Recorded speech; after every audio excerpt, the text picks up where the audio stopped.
यह 658 ईस्वी की एक गर्म सुबह थी। मिस्र के बाजारों में रोजमर्रा की जिंदगी शुरू हो चुकी थी। कुछ सवार जो अपने कपड़ों से एलची नजर आते थे, गर्दनें अकड़ाए बेफिक्री से घोड़े दौड़ाते हुए काहिरा की ओर बढ़ रहे थे। उनके चेहरों पर तातारियों की दरिंदगी झलक रही थी।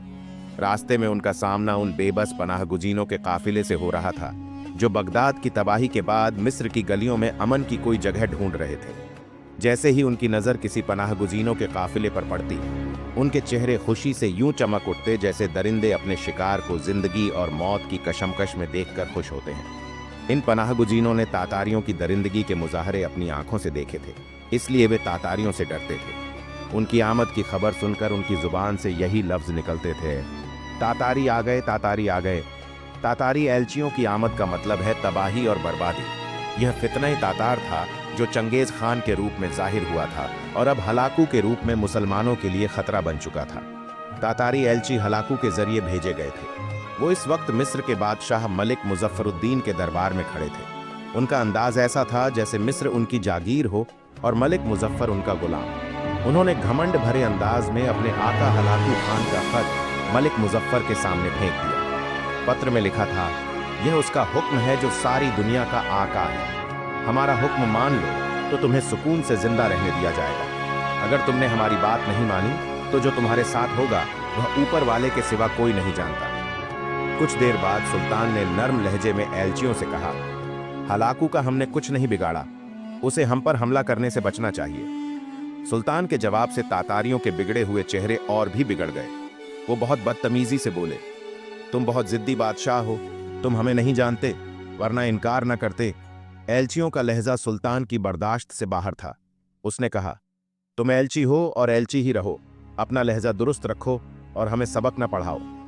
सुल्तान की बात सुनकर तातारी एलची चिल्लाने लगे, तुम हमारी बात नहीं मानोगे? हमारी ताकत और बहादुरी की कहानियां शायद तुमने नहीं सुनी। एलचियों की गुस्ताखी भरे जवाब सुनकर मिस्र के कई अमीरों का सब्र का बांध टूट चुका था। चुप रहो, पहली लाइन में बैठे एक नौजवान अमीर की आवाज से दरबार गूंज उठा। उसकी तलवार म्यान से बाहर आ चुकी थी।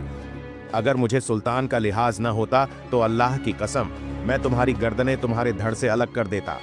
उस नौजवान की आवाज जोश और गुस्से से कांप रही थी। सुल्तान मुजफ्फर, इनका बर्ताव सिफारती आदाब के खिलाफ है। शायद हलाकू ने अपने लोगों को बेगुनाह इंसानों को कत्ल करने के अलावा कुछ नहीं सिखाया है, वरना ये यहाँ इस तरह अकड़ कर न खड़े होते। मुझे इजाजत दीजिए कि इनके सिर काट कर चौराहे पर लटका दूं, ताकि अगली बार हलाकू अपने एलचियों को मिस्र भेजने से पहले सिफारती आदाब जरूर सिखाए। अमीर की तलवार भरे दरबार में म्यान से बाहर आ गई और उसने तातारियों को इबरत का निशान बनाकर चौराहे पर लटका दिया। ये नौजवान मिस्र के लोगों के लिए अनजान न था। कुछ साल पहले मंसूरा के दरमियान में लड़ी जाने वाली 7वीं सलीबी जंग में इस नौजवान की हैरत अंगेज जंगी चालों ने ईसाई लश्कर को शर्मनाक शिकस्त दी थी। मंसूरा का यह जांबाज, जिसका बचपन गुलामों के बाजारों में गुजरा था, मिस्र के दिलों में बसता था। लोग उसे अमीर रुकनुद्दीन बेबरस के नाम से जानते थे। इस तरह की वीडियो देखने के लिए हमारे चैनल को सब्सक्राइब करना न भूलें। शुक्रिया।